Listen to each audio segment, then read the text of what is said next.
ನಮಸ್ಕಾರ ಸ್ನೇಹಿತರೆ, ಈ ಹೊಸ ವರ್ಷಕ್ಕೆ ನಾವು ಒಂದು ಸಿಹಿ ತಿನಿಸು ಮಾಡೋಣ. ಇವತ್ತು ನಾವು ಕ್ಯಾರೆಟು ಹಾಗೂ ಅವಲಕ್ಕಿ ಉಪಯೋಗಿಸ್ಕೊಂಡು ಬಹಳ ರುಚಿಕರವಾದ ಪಾಯಸ ಮಾಡ್ತಾಯಿದ್ದೀವಿ. ಕ್ಯಾರೆಟ್ ಪಾಯಸಕ್ಕೆ ಮೊದಲನೇದಾಗಿ 2 ಕ್ಯಾರೆಟ್ನ ಸಿಪ್ಪೆ ಎಲ್ಲ ತೆಗೆದು ತುರ್ಕೊಳ್ಳೋಣ.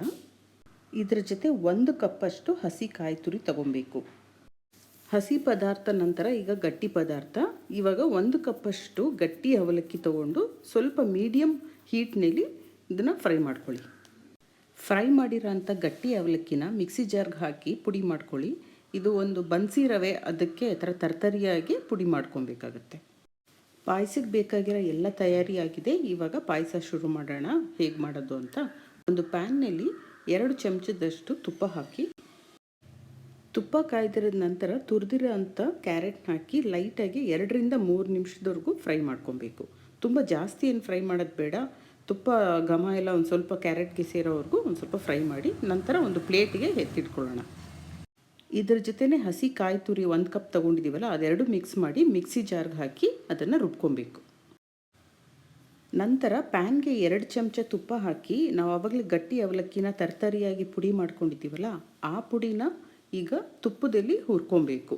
ಇದನ್ನು ಕೂಡ ಲೈಟಾಗಿ ಫ್ರೈ ಮಾಡಿ. ನಿಮಗೆ ಅವಲಕ್ಕಿದು ಘಮ ಬರುತ್ತೆ ಅಲ್ಲಿವರೆಗೂ ಒಂದು 2ರಿಂದ 3 ನಿಮಿಷ, ಇದಕ್ಕಿಂತ ಜಾಸ್ತಿ ಏನು ಫ್ರೈ ಮಾಡೋದು ಬೇಕಾಗಿಲ್ಲ. ಪಾಯಸ ಮಾಡೋಕ್ಕೆ ಗಟ್ಟಿ ತಳ ಇರೋಂಥ ಪಾತ್ರೆ ತಗೊಂಡು ಅದಕ್ಕೆ ಮತ್ತೆ 2 ಚಮಚ ಅಷ್ಟು ತುಪ್ಪ ಹಾಕಿ ಗೋಡಂಬಿನ ಹುರ್ಕೊಳ್ಳೋಣ. ದ್ರಾಕ್ಷಿ ಬೇಕಂದರೆ ನೀವು ದ್ರಾಕ್ಷಿ ಕೂಡ ಹಾಕೊಬೋದು. ನಮ್ಮನೇಲಿ ಯಾರೂ ದ್ರಾಕ್ಷಿ ತಿನ್ನಲ್ಲ, ಅದರಿಂದ ನಾವು ಗೋಡಂಬಿ ಮಾತ್ರ ಉಪಯೋಗಿಸ್ತಾ ಇದ್ದೀವಿ. ಹುರಿದಿರೋ ಅಂಥ ಗೋಡಂಬಿನ ಒಂದು ಬಟ್ಲಿಗೆ ಎತ್ತಿಟ್ಕೊಳ್ಳೋಣ. ಇದೇ ತುಪ್ಪದಲ್ಲಿ ಇವಾಗ ನಾವು ಕ್ಯಾರೆಟು ಮತ್ತು ಹಸಿ ಕಾಯಿ ತುರಿನ ರುಬ್ಬಿದ್ದೀವಲ್ಲ, ಆ ಮಿಶ್ರಣನ ಹಾಕಿ ಸ್ವಲ್ಪ ಮಿಕ್ಸಿ ಜಾರ್ನು ಎಲ್ಲ ತೊಳೆದು ನೀರನ್ನು ಹಾಕಿ ಸ್ವಲ್ಪ ಕುದಿಸ್ಬೇಕು. ಕ್ಯಾರೆಟ್ ಮತ್ತು ಕಾಯಿ ತುರಿದು ಹಸಿ ವಾಸನೆ ಹೋಗ್ಬೇಕಲ್ಲ, ಅಲ್ಲಿವರೆಗೂ ನೀರು ಹಾಕಿ ಒಂದು 4ರಿಂದ 5 ನಿಮಿಷದವರೆಗೂ ಕುದಿ ಬರೋವರೆಗೂ ಇದನ್ನು ಕುದಿಸೋಣ. ಕ್ಯಾರೆಟ್ ಪಾಯಸನ ತುಂಬ ವಿಧಾನದಲ್ಲಿ ಮಾಡ್ತಾರೆ. ನೀವು ಯಾವ ವಿಧಾನ ಉಪಯೋಗಿಸ್ಕೊಂಡು ಕ್ಯಾರೆಟ್ ಪಾಯಸ ಮಾಡ್ತೀರಾ ಅನ್ನೋದನ್ನು ಕಮೆಂಟ್ ಸೆಕ್ಷನಲ್ಲಿ ತಿಳಿಸಿ. ಹಾಗೂ ಈ ಹೊಸ ವರ್ಷಕ್ಕೆ ನೀವು ಯಾವ ಸಿಹಿ ತಿನಿಸನ್ನ ಟ್ರೈ ಮಾಡಿದ್ದೀರಾ ಅನ್ನೋದನ್ನು ತಪ್ಪದೇ ನಮ್ಮ ಕಮೆಂಟ್ ಸೆಕ್ಷನ್ನಲ್ಲಿ ತಿಳಿಸಿ. 5 ನಿಮಿಷ ಆಗಿದೆ ನೋಡಿ, ಎಷ್ಟು ಚೆನ್ನಾಗಿ ಇವಾಗ ಕುದಿ ಬರ್ತಾ ಇದೆ. ಕ್ಯಾರೆಟು ಕಾಯಿ ಎಲ್ಲನೂ ಚೆನ್ನಾಗಿ ಇವಾಗ ಹಸಿ ವಾಸನೆ ಹೋಗೋವರೆಗೂ ಎಲ್ಲ ಬೆಂದಿದೆ. ಈ ಸಮಯದಲ್ಲಿ ನಾವು ಈ ಗಟ್ಟಿ ಅವಲಕ್ಕಿನ ಪುಡಿ ಮಾಡಿಕೊಂಡು ತುಪ್ಪದಲ್ಲಿ ಹುರಿದಿದ್ದೀವಲ್ಲ, ಆ ಮಿಶ್ರಣನ ಕೂಡ ಇದಕ್ಕೆ ಸೇರಿಸೋಣ. 1 ಕಪ್ಪು ಈ ಅವಲಕ್ಕಿ ಪುಡಿನ ಸೇರಿಸ್ಕೊಬೇಕು. ಅವಲಕ್ಕಿ ಪುಡಿ ಹಾಕಿದ ನಂತರ ಎಲ್ಲ ಚೆನ್ನಾಗಿ ಕೈ ಆಡಿಸಿ, ಇಲ್ಲಾಂದರೆ ಎಲ್ಲ ಗಂಟಾಗ್ಬಿಡುತ್ತೆ. ಮುಂದಿನ ಪದಾರ್ಥ ಬಂದು ಹಾಲು ಹಾಕೊಳ್ಳೋಣ.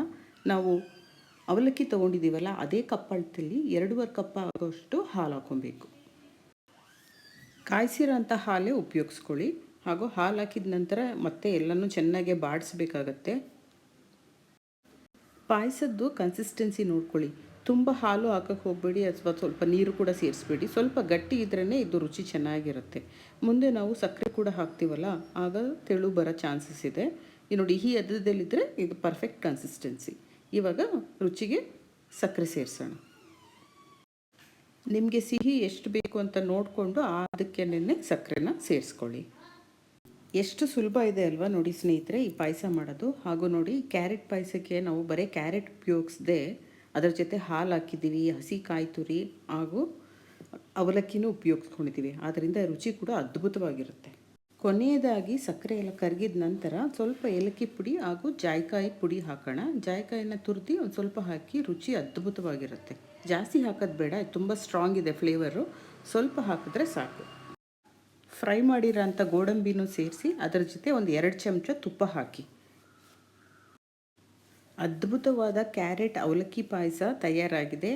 ನೀವು ಕೂಡ ತಪ್ಪದೇ ಈ ರೆಸಿಪಿ ಟ್ರೈ ಮಾಡಿ ಹಾಗೂ ಹೇಗೆ ಬಂತು ಅಂತ ನಮ್ಮ ಕಮೆಂಟ್ ಸೆಕ್ಷನ್ನಲ್ಲಿ ತಿಳಿಸಿ.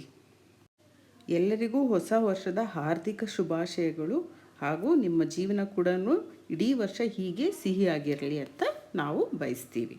ನಮ್ಮ ಚಾನೆಲ್ನ ಹೀಗೆ ಸಪೋರ್ಟ್ ಮಾಡ್ತಾಯಿರಿ ಹಾಗೂ ಸಬ್ಸ್ಕ್ರೈಬ್ ಮಾಡೋದನ್ನ ಮರಿಬೇಡಿ.